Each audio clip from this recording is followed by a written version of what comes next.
Welcome to All Sorts Podcast. You're ready to dive deep. Today, we're going deep into something pretty mind-blowing, even if you've heard of it before. Yeah. The Mandelbrot Set. Yeah. Now, most people, when they hear that, they think of Pretty pictures. Yeah. those, the gorgeous fractals. But there's so much more to this than just pretty pictures. Yeah. I mean, this thing ties into, chaos theory and dynamical systems, things that impact, the real world. Exactly. So we're going to kind of pull back the curtain on this. Yeah, absolutely. And see what makes it tick. So, for those who maybe have gone down this rabbit hole before, what is the Mandelbrot set? Like, how would we explain it to someone who's never encountered it? So it's essentially a visual representation of a mathematical concept. But to break that down a little bit more, think about like shapes, right? We have all these different shapes. Just square circles? Exactly, squares, circles. But the Mandelbrot set is this really unique shape because it's a fractal. And what that means is no matter how much you zoom in on it, you keep finding the same kind of patterns repeating themselves. So it's like the closer you get, The more you see, the more you see. it gets simpler. It's not like, okay, you're looking at a leaf from a distance. Right. And you get closer and you just see the cells. You see another leaf. You see another leaf or another branch or whatever. Yeah. Yeah. It's mind-boggling. It's like the universe, right? Like you think about the universe and like we have our solar system and then you go out, you have galaxies and then clusters of galaxies and it just keeps going.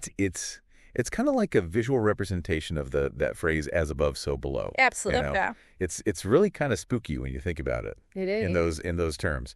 Okay, so we've got this sort of visual marvel, right? But like you said, it comes from a mathematical concept. Yes. So how do we even where does this thing come from? Mm-hmm. Well, the story of the Mandelbrot set actually starts way back in the early 20th century. Okay. With a prize offered by the French Academy of Sciences in 1915. Ooh la la la. They were looking for groundbreaking work on the process of iteration. Iteration. That sounds kind of... And little did they know this would actually spark a whole new field of mathematics. Oh, yeah. So we got to define this term. What is iteration? So iteration is basically the process of taking a rule, like a formula, and applying it over and over again. Okay. So you take an input, you apply the rule, you get an output, and then you take that output and you put it back into the rule as the new input. Oh, okay. So it's like a feedback loop. Exactly. It's like a mathematical feedback loop. Okay. And you keep doing this over and over, and you see what happens. So it's like compounding interest. Kind of, yeah. Like imagine you start with $1, and then every day you double it. So day one, you have $2, day two, $4, and so on. That's kind of like an iterative process. Yeah. Okay. All right. I'm starting to get a picture. Now, you mentioned this prize, this French Academy of Sciences prize, and this idea of iteration sparks this whole new field of mathematics. Right. So who are the big players in this? Who are the folks that really kind of grabbed onto this and took it and ran with it? Well, two names that stand out are Pierre Fatou and Gaston Julia. Okay. Now, Fatou, he almost became a sailor. Really? Yeah, but he was too sickly. Okay. So he pursued math and astronomy instead, so we can thank his poor health for his contributions to mathematics, I guess. Right. Pushing him along a different path. Exactly. And then Julia, he was a brilliant young mathematician, but his studies were interrupted by World War I. At the age of 22, he suffered a severe injury while serving in the French army, actually left him with a facial scar for life. But even after this trauma, he returned to mathematics and did some of his groundbreaking work from a hospital bed. Wow, that's incredible. Really persevering. Yeah, talk about dedication. Yeah. So these two guys, Fatou and Julia, they were really the ones who kind of started to unpack this idea of iteration. Absolutely. And see where it led. Yeah, they were really pioneers in this new field. Okay, and they were using something called complex numbers, I believe. Yes, that's another key piece of the puzzle. Now, complex numbers, they might sound intimidating, but they're really not that bad once you get the hang of them. All right, well, let's see if we can get the hang of them. So what are complex numbers? How are they different from like the regular numbers we use every day? So imagine a number line, right? You've got all your numbers on there from negative infinity to positive infinity. Complex numbers are like taking that number line and adding another dimension to it. Okay. So instead of just points on a line, you have points on a plane. Okay, so it's like going from like a flat map to a globe. Yeah, kind of. You're adding that extra dimension. And this extra dimension is what allows for the rotations and the transformations that create those intricate patterns in the Mandelbrot set. So by bringing in these complex numbers, Fatou and Julia were essentially opening up a whole new way of looking at Exactly. Expanding the playground, so to speak. Yeah, yeah. Okay, so we've got these pioneers, these brilliant minds working with this idea of iteration using these complex numbers, and they're laying the foundation for this whole field of mathematics. Right. But how do we get from these sort of abstract concepts to the actual like visual representation of the Mandelbrot set? Like we all know those pictures, those gorgeous pictures, but how do we get from the math to the picture? Well, that's where computers come in. The first visual representation of the Mandelbrot set appeared in 1978. And it was initially just a rough plot of asterisks. But thanks to the ever-increasing power of computers, these visualizations evolved quickly into the stunning images we know today. So before computers, mathematicians were basically working blind. Kind of blind, right? They had the formulas, they had the concepts. Right. But they couldn't really see what they were working with. Yeah, it was all very theoretical. Right. A lot of imagination involved. Right. And then computers come along and it's like, boom, they can actually visualize. Yeah, it's like they suddenly got a new set of eyes. Yeah.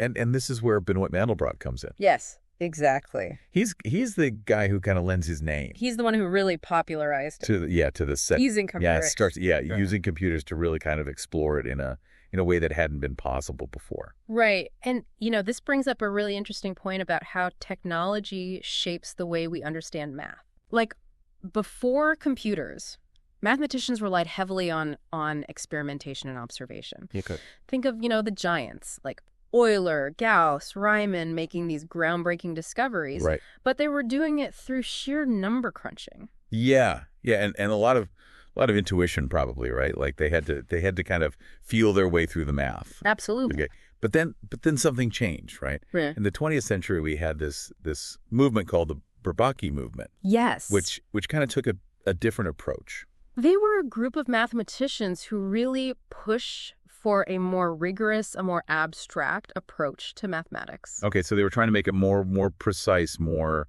kind of airtight. Yeah, they wanted to create a very formal axiomatic system. Okay. And this wasn't necessarily a bad thing. Right. It led to a lot of important advances, but it did shift the focus away from that kind of hands-on experimentation that had characterized earlier eras. So it's like they were trying to build this perfect edifice. This perfect edifice of mathematical knowledge. Yeah, like a cathedral of logic. Right. But maybe they lost sight of some of the beauty and the intuition. Maybe a little bit, yeah. Yeah. They were so focused on the rigor, the proofs, right, that they kind of forgot about the joy of just playing around with numbers, of experimenting, of seeing where things lead. Right. And so Mandelbrot and these computers, they kind of come along and they swing the pendulum back. Yeah, they bring back that sense of exploration. They allow mathematicians to treat the Mandelbrot set as a physical space, to explore it visually, intuitively. Right. And that leads to a much deeper, a more visceral understanding of the underlying concepts. It's like they were looking at a map. Yeah. And now they can actually go to the territory that the map represents. It's like before they were just, reading about a foreign country, and now they can actually travel there. Yeah. Okay, so the Mandelbrot set is not just a pretty picture. No. It's this testament to how technology can deepen our connection to abstract ideas. Absolutely. And it's not just about aesthetics, right? I mean, there's real mathematical depth here. Yeah, there's a lot more to it than meets the eye. Okay, so tell me a little bit more about that. What are some of the ways that this visual representation connects to other areas of math? Well, for one thing, the Mandelbrot set acts as a sort of catalog of dynamical systems. Okay. It has connections to number theory, topology, even physics. Wow. It's a real testament to the interconnectedness of mathematics, which helps explain why some mathematicians have devoted their entire careers to studying it. Right. And one of the things that I find so fascinating about the Mandelbrot set is the way that we can visualize it using computer algorithms. Absolutely. So can you tell me a little bit more about that. How do mathematicians actually create these mesmerizing images? What are the algorithms behind them? So there are a bunch of algorithms used for plotting the Mandelbrot set. Okay. But one of the most common is what's called the escape time algorithm. Now imagine you're coloring each point on a canvas, right? Based on a mathematical formula. Okay. So for each point, you repeatedly apply this formula, and depending on how quickly the results escape towards infinity, you assign it a color.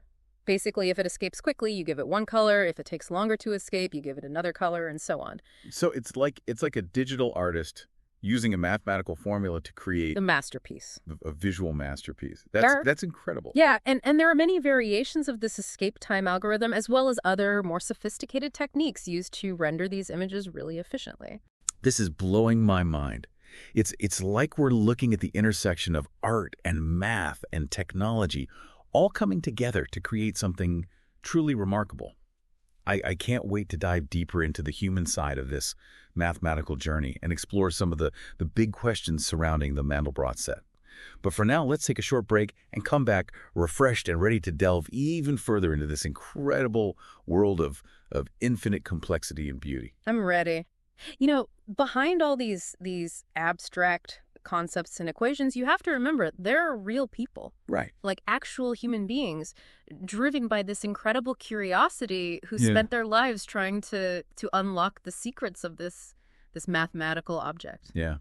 It's easy to forget that when you're just looking at the pretty pictures, but there's a whole human story here. Absolutely. Of dedication and perseverance and just this drive to understand. Yeah. So we've talked about the early pioneers, Tu and Julia, but who picked up the torch in the 20th century? Well, two names that really stand out are Adrian Doody and John Hubbard. They teamed up in the 1980s and really started to make some major breakthroughs, especially with the help of computers, you know? Right, because this is when computers are starting to become powerful enough to really visualize. Yeah, to really visualize the set in all its glory. In all its detail. Yeah.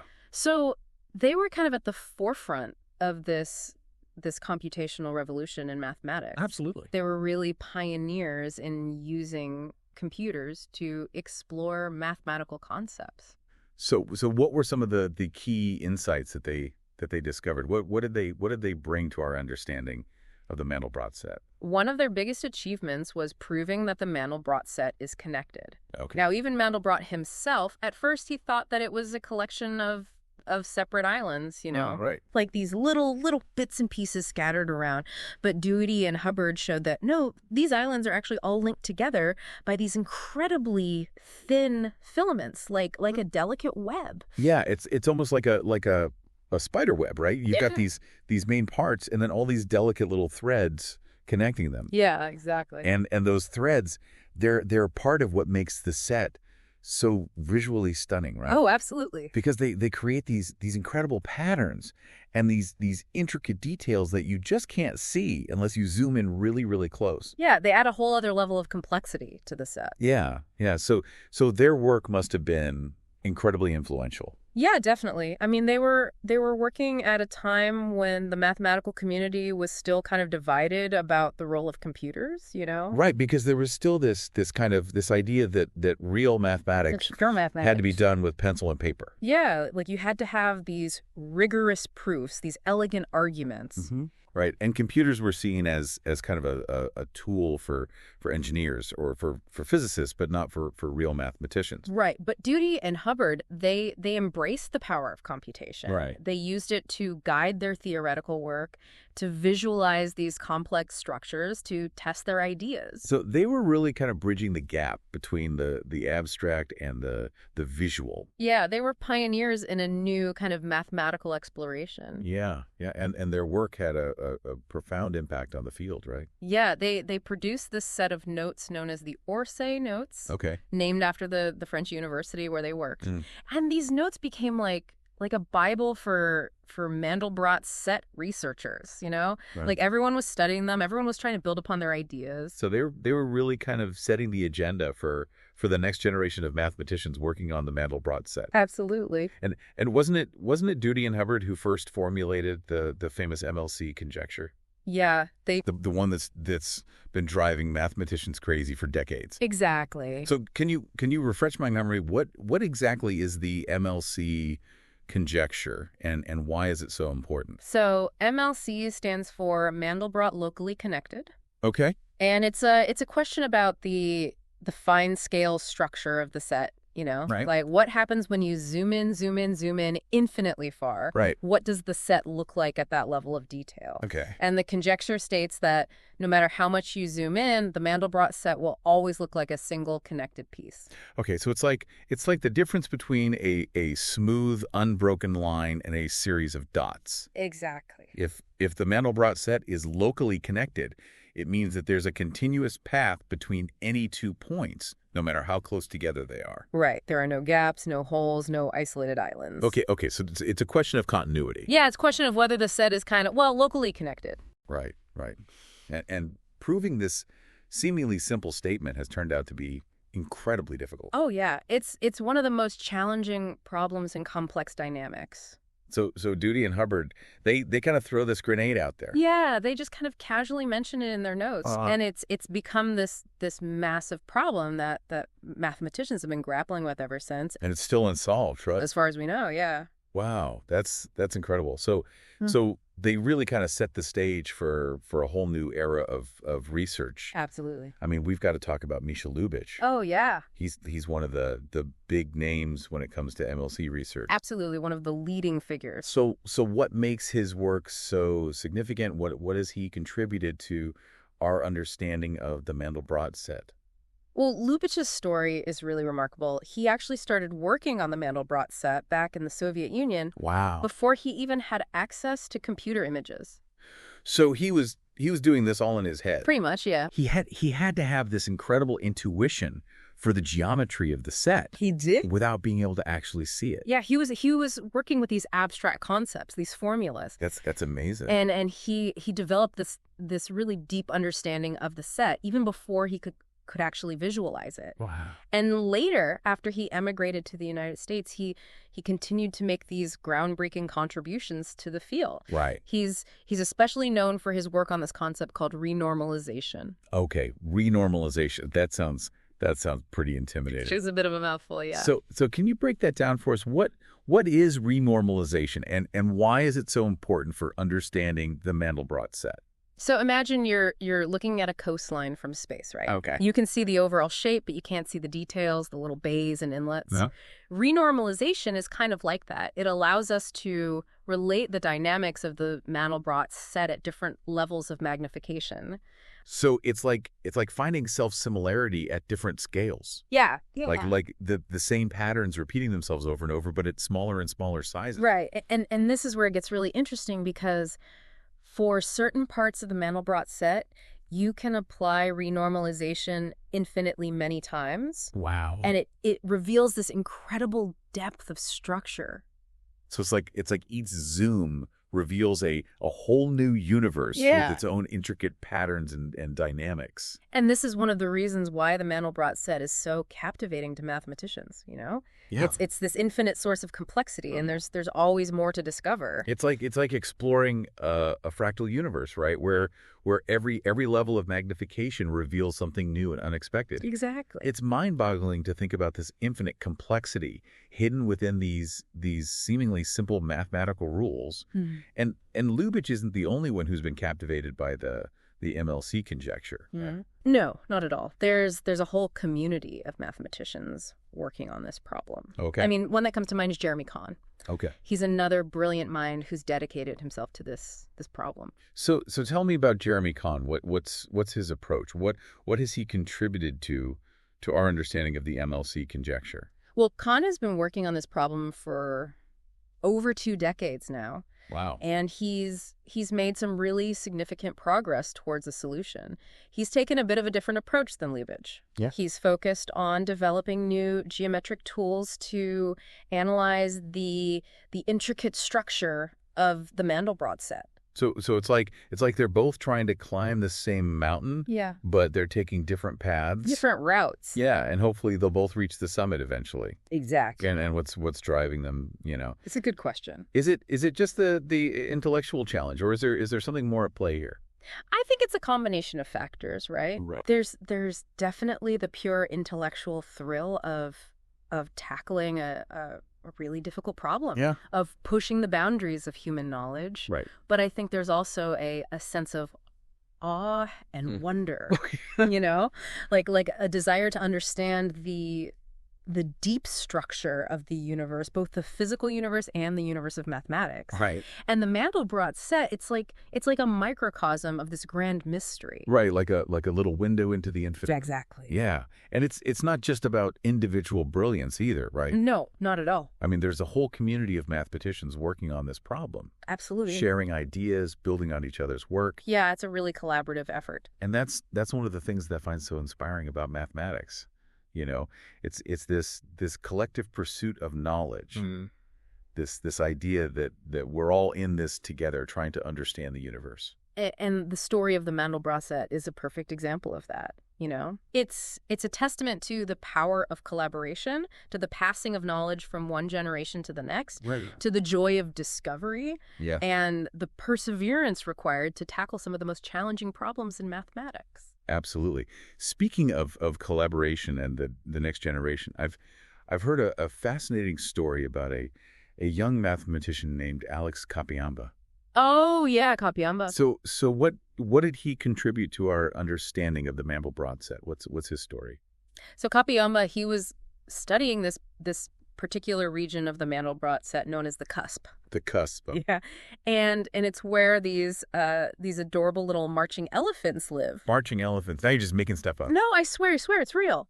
All right. You gotta tell me more about these marching elephants. What are we talking about here? So imagine these little elephant-shaped figures, right? Right. But they're actually tiny copies of the main Mandelbrot set. And they're all lined up in a row, like they're parading along the edge of the set. So it's like a Mandelbrot set parade. Yeah, kind of. It's pretty amazing to see. And Capiamba, he was trying to prove that these elephants get infinitely close together as you move towards the cusp. Okay. Yeah. So what was his breakthrough? What did he discover? Well, while he was working on this problem, he actually stumbled upon a mistake in an unpublished doctoral thesis from 1989. Whoa, really? Yeah, the author had actually left mathematics shortly after finishing the thesis, like totally frustrated with the MLC problem. So it's like this hidden treasure.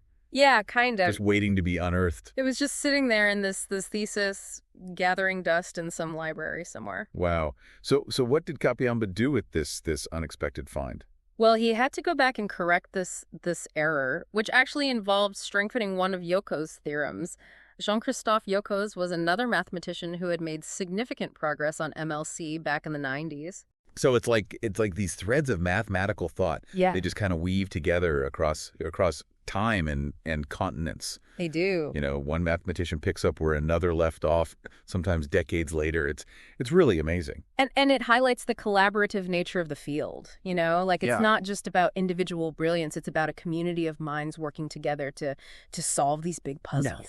Right. And the tools that they use have evolved as well, right? Absolutely. I mean, while the early mathematicians relied on hand calculations and intuition, yeah, computers have become like indispensable for exploring and understanding the Mandelbrot set. Yeah, they're essential tools now. It makes me think of those early explorers venturing into uncharted territories, They had to rely on their wits and limited tools. But imagine the awe they must have felt upon discovering new lands. And similarly, computers have given mathematicians this new way to see and understand the mathematical landscape, revealing all these hidden structures that were previously unimaginable. It's a powerful analogy. Yeah.